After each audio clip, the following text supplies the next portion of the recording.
La Tribuna Radio. La voz del patriotismo.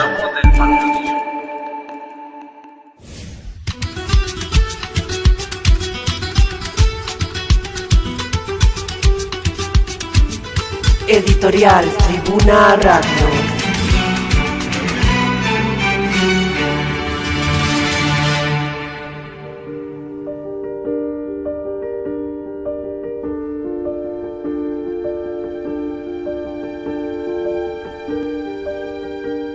Nuestro invitado del día de hoy nació en Rosario, provincia de Santa Fe, Argentina, el 26 de octubre de 1979. Es escritor e investigador. Ha publicado artículos tanto periodísticos como académicos en distintos medios de prensa y revistas de divulgación científica. Se especializa en psicología de masas y medios masivos de comunicación. Se ha dedicado al estudio del comportamiento colectivo y la forma en que los medios instalan ideas, tanto en la conciencia colectiva como a nivel subliminal. Habiendo participado en trabajos periodísticos para grandes medios de prensa, decepcionado de las operaciones de manipulación y desinformación, su pensamiento fue virando paulatinamente, impulsado por sus propias investigaciones, hacia el pensamiento alternativo y los medios no oficiales de divulgación, adentrándose así al estudio de las estructuras globales de poder mundial y simbología de las sociedades secretas, profundizando así en el estudio de realidades ocultas como el gnosticismo, llegando a autores muy relevantes en estas temáticas como lo son Luis Felipe Moyano de Argentina y Miguel Serrano de Chile. Desde principios del año 2014, Lucas Juan Carena, junto a Pablo Javier Dávoli, conducen el programa semanal La Brújula, emitido vía internet por TV1, Toda la Verdad Primero, donde se abordan temas muy polémicos y de actualidad, desenmascarando los abusos y crímenes perpetrados por regímenes comunistas, analizando las profundas causas de la ideología siniestra del marxismo, por ejemplo, o la naturaleza genocida del Plan Kalergi, o las promociones migratorias masivas por parte del sionismo, el multiculturalismo, entre otros temas con bastante contenido y trascendencia. Es para nosotros todo un gusto, como editorial de la Tribuna Radio, que nos acompañe una voz disidente bastante conocida, como es la de Lucas Carena, y poder conocer un poco más de quién es él, detrás de bambalinas. La Tribuna Radio de España. Bienvenido, Lucas, a los micrófonos de la Tribuna Radio de España. Bueno, ante todo, muchas gracias por esta entrevista.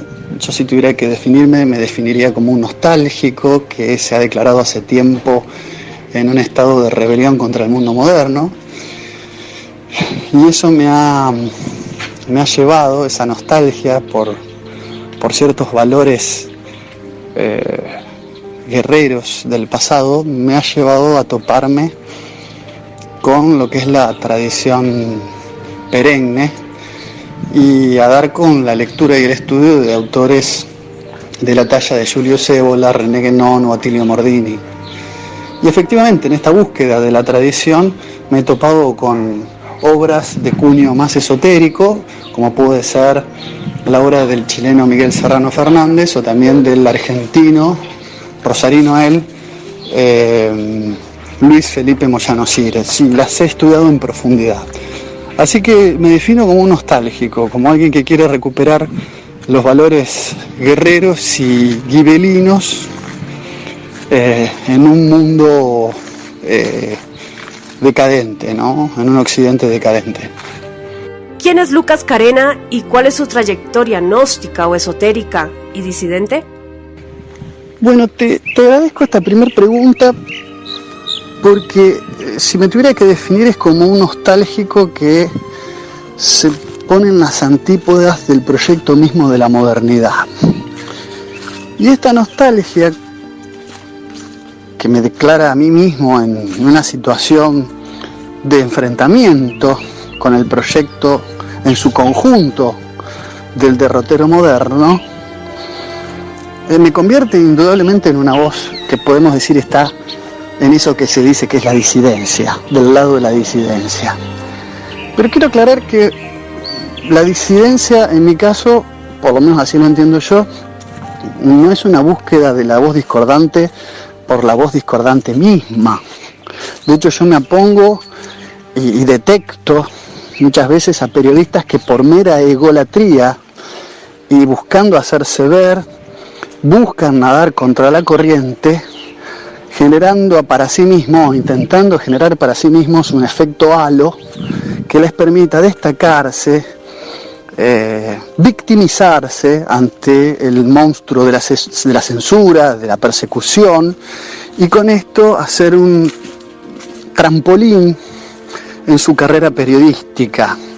Es decir, hay también en las voces disidentes cierta pasarela cuyos desfiles de vanidades hacen que la disidencia se transforme en una moneda corriente, pero con el fin de buscar la disidencia por la disidencia misma. Yo creo que no es mi caso. De hecho, yo no soy un referente que tenga cientos de miles de suscriptores, ni busco en los medios alternativos generar un fenómeno de culto. Doy mi opinión cuando me la piden y escribo libros cuando siento que tengo la necesidad de expresar algo. Entonces, yo creo que la disidencia es, en mi caso, busco que sea en mi caso, y debería ser en todos los casos, una profunda y sincera búsqueda de la verdad. Y si la verdad me hiciera, en ocasión eventual, que mi pensamiento coincida con alguna voz oficial, yo estaría dispuesto a ceder ante la verdad y no a llevar la contra por el solo hecho de creerme o buscar ser una voz destacada. Con esto quiero significar que obviamente en los tiempos que corren y las usinas de poder que están detrás de los medios de comunicación son siempre las mismas, con una estructura oligopólica e hiperconcentrada de las usinas de información, prácticamente es imposible o muy difícil que algo de lo que allí emane pueda tener algún punto de coincidencia con las cosas que uno dice. En mi caso, prácticamente ninguna. Pero no es que yo busco la mirada alternativa o disidente porque busco con ello dar esta nota discordante, insisto, lateral, tangencial. Es porque la voz oficial miente. Entonces, si la voz oficial miente, la voz alternativa aparece necesariamente para ir y señalar la verdad, cuando lo que se enseña es el error. Uno busca y defiende la verdad y la debe gritar desde los tejados.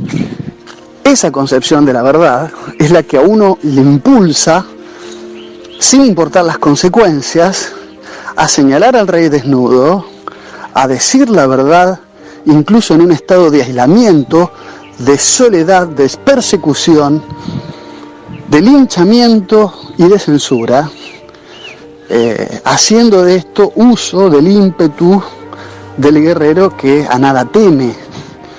Es decir, hay una gran cuota de valentía para convertirse en una voz disidente. Y esa valentía debe impulsarnos, pero a defender la verdad, y no a buscar, insisto, la disidencia por la disidencia misma. En cuanto a mí, bueno, soy un argentino, nacido en Rosario,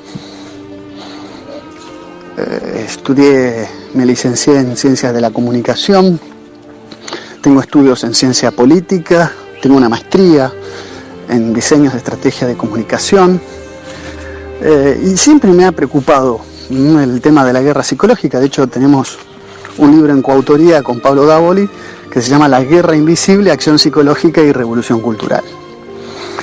Con lo cual ha sido materia de mi interés esta cuestión de cómo se generan las ideas y si hay alguna característica singular de mi disidencia, está en que yo he señalado cómo se construyen las opiniones públicas detrás de bambalinas, detrás del biombo internacionalista y sinárquico, y he tratado de desenmascararlo, ¿no? Creo que esa es la mejor definición y autorretrato que puedo dar de mí mismo. Por eso, insisto, te agradezco mucho esa pregunta. Aunque es un tema censurado, no podemos dejar de preguntarte cuál es tu opinión acerca de Adolfo Hitler, puesto que el 20 de abril ha sido noticia importante de la editorial de la Tribuna Radio, y mucha gente ha recordado a este gran personaje de la historia. Yo creo que a Hitler lo definiría desde tres aspectos. El aspecto político, el aspecto histórico y el aspecto dimensión esotérico-simbólica. Desde este último aspecto creo que Hitler fue un avatar, es decir, la resultante de todo un espíritu de época, de todo un Weltanschauung, es decir, una visión del mundo que emerge como la emanación o el resultado de designios que lo trascienden a él como persona. Él reencarna un espíritu de todo un pueblo que es, y acá estaría la segunda dimensión histórica, el resultado también de las humillaciones del Tratado de Versalles y la República de Weimar. Es el desconocimiento de las fuerzas que trascienden en el espíritu de los pueblos, el Zeitgeist, lo que sería, ¿no?, el espíritu de las épocas, que se ve refrendado en el orden de Versalles y las humillaciones de guerra, de lo que fue los tratados de paz de París, ¿no?, con el inicio de la República de Weimar y el fin de la Primera Guerra Mundial. Y después, desde el punto de vista político, creo que no solo Hitler, sino el nacionalsocialismo hoy es un cadáver político que se lo asusa, incluso con rimbombancia, para tratar de ocultar las miserias de un mundo sinarquizado, producto de Yalta y de los ganadores hace ya casi 75 años, de la Segunda Guerra Mundial. El mundo de libertades y el mundo de paz y concordia prometido no se ha cumplido, y cualquier cuestionamiento a las bases de esta configuración del mundo se la justifica con la amenaza del infierno dictatorial que hubiera sido el otro modelo de mundo propuesto por los que fueron derrotados en la Segunda Gran Conflagración. Coméntanos de dónde nace la idea de tu libro titulado El Cristo Hiperbóreo, y cuál sería el mensaje más importante de este ensayo. Jesús, Cristo, Príncipe Hiperbóreo, una visión teándrica de Occidente y la cristiandad. Así se llama este ensayo, que efectivamente busca hacer converger 4 tesis bien definidas, pero a mi entender compatibles entre sí. La primera tesis es la tesis del Cristo ario o de la arianidad crística, que ya está presente en autores de fuste del revisionismo histórico como Joaquín Bochaca Oriol, autor catalán, que la sostenía y la recupera a su vez de otro autor inglés, otro autor británico, yerno de Richard Wagner, Houston Stewart Chamberlain, ¿no? La idea de que Jesucristo en realidad no pertenecía al etnos cultural semítico, porque venía de la zona de Galilea, y que en realidad venía de familias de pastores escitas, por lo menos así la Virgen María lo era, y que por eso fue incluso condenado y tratado de blasfemo. Esa es una tesis.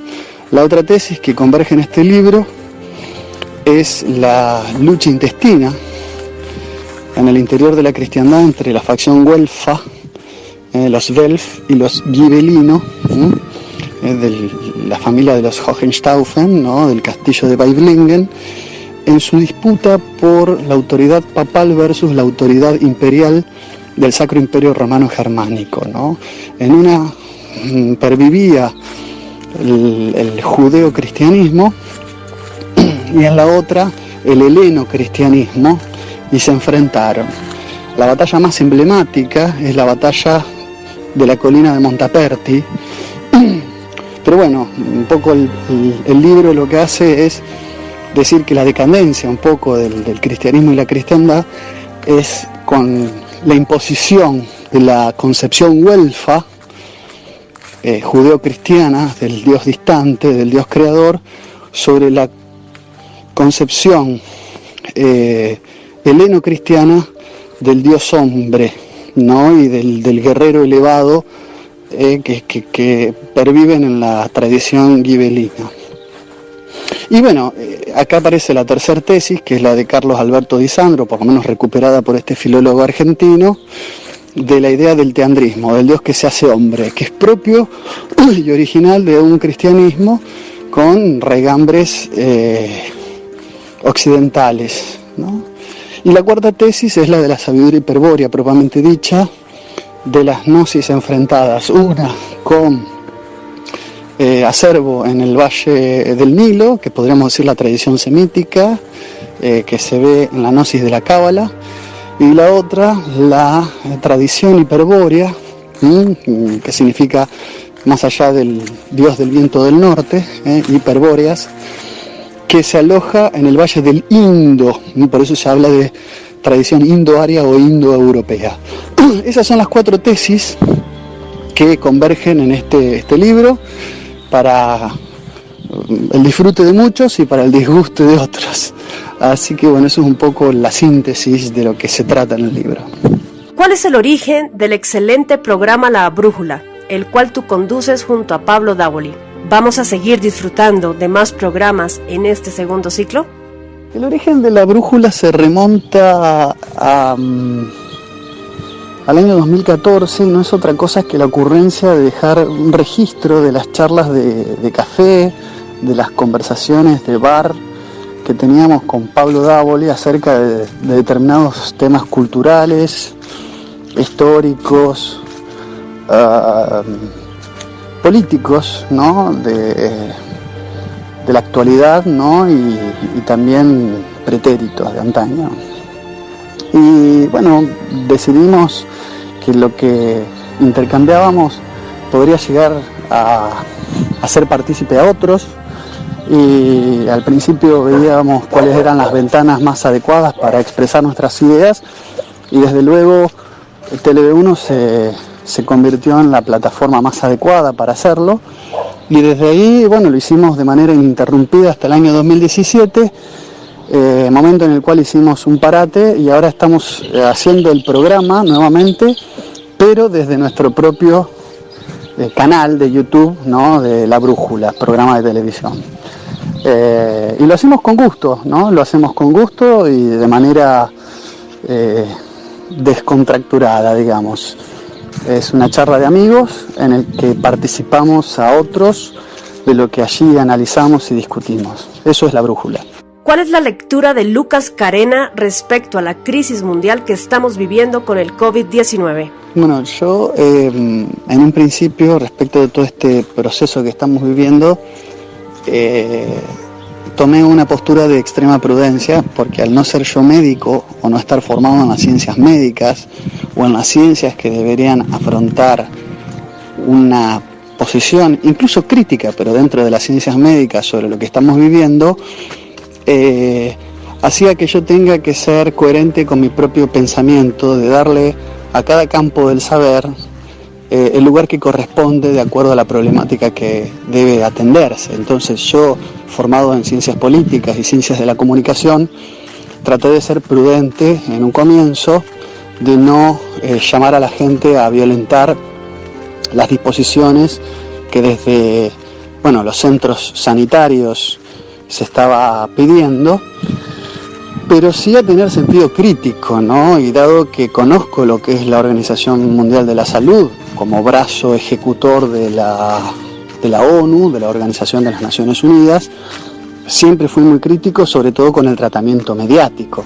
Y dado que la OMS, organismo nefando, si los hay, dice estar combatiendo a la vez una pandemia y a la vez infodemia, al acuartelamiento público, a este llamado con cierta incluso ironía, aislamiento social obligatorio o cuarentena, y no es otra cosa que un estado de sitio y de prisión domiciliaria perpetua,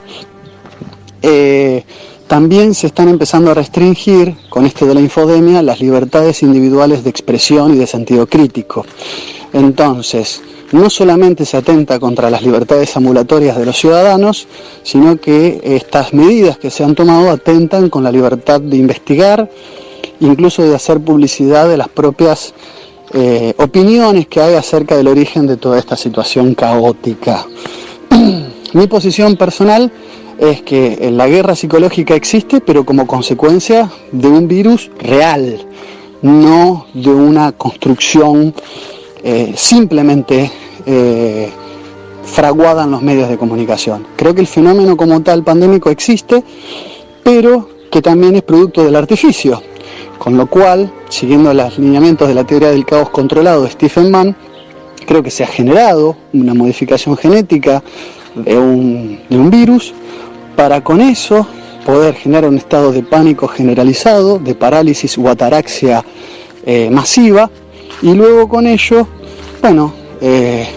hacer caer la economía mundial, hacer un reseteo económico, vender vacunas que están en manos de organizaciones y fundaciones que son de público conocimiento, lo cual va a beneficiar a los intereses sinárquicos y más concentrados de la economía una vez más. ¿Algún mensaje que quieras dar a la juventud? Bueno, el mensaje que podría transmitirles a las juventudes, y digo las juventudes porque en realidad uno cuando habla desde la disidencia lo hace para todo el mundo, sin importar la edad. Es decir, la verdad es un patrimonio universal de todos.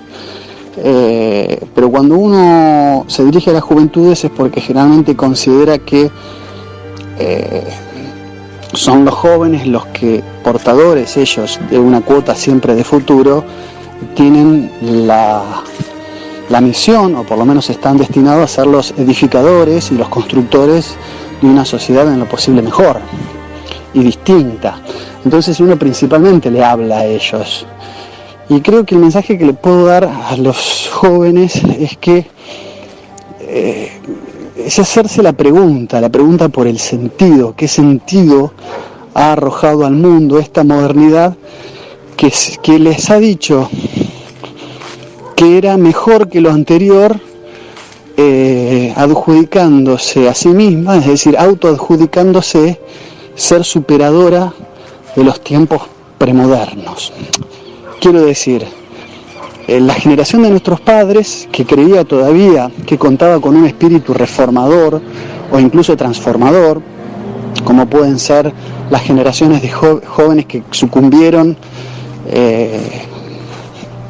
obviamente bajo el manto de un trabajo de manipulación al hipismo en contra de la guerra de Vietnam, por ejemplo, o los jóvenes parisinos de mayo de 1968 que creían estar llevando adelante un proceso transgresor, intransigente, revolucionario, pero en realidad eran monigotes de un experimento psicosocial de expansión de drogas psicodélicas.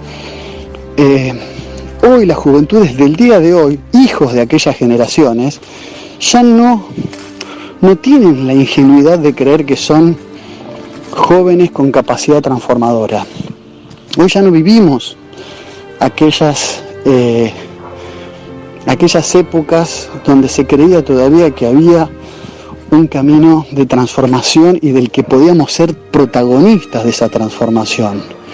Hoy vivimos en el desencanto de la resignación de saber de que ese cambio no está dependiendo de nosotros, de que el supraestado orwelliano que nos tiene sometidos bajo su yugo es total y totalitario. Digo, ¿qué sentido tiene? Es la pregunta, y el para qué de nuestra existencia, si no es para arrojarnos hacia la lucha. Y esto no es un llamado a un levantamiento violento, es arrojarse a la lucha intelectual, a la lucha del pensamiento, a la lucha de, como decía Salvador Borrego, de una batalla metafísica, por una concepción de un mundo que no sea la que nos quieren imponer como el mejor de los mundos y único de los mundos posibles. Ese es mi mensaje y bueno, espero haber llegado con esto a muchos que nos están escuchando. Muchas gracias, Lucas, por habernos acompañado en este espacio alternativo y disidente. Bueno, gracias a ustedes por este espacio, por darnos a los que no solo no somos masiva y sistemáticamente consultados, sino al contrario, reiterada e inicuamente censurados, darnos la oportunidad de expresar ideas, de decir lo que pensamos y aquello en lo que creemos a partir de lo que investigamos, porque no se trata de una opinología sin fundamento, y agradecerles, ¿no?, esta oportunidad en un espacio como el que han creado en la tribuna, que es elogioso, encomiable desde todo punto de vista, así que los estimulo a seguir. Así se convierten, bueno, en una ventana a través de la cual miles de personas puedan despertar, salir del ensueño en el que se encuentran, en este estado narcoléptico y somnoliento, zombificado, en el que están las grandes masas de personas, y bueno, y que con ese despertar se liberen los espíritus y se puedan elevar. Así que bueno, muchas gracias a ustedes, un saludo grande. La Tribuna Radio de España.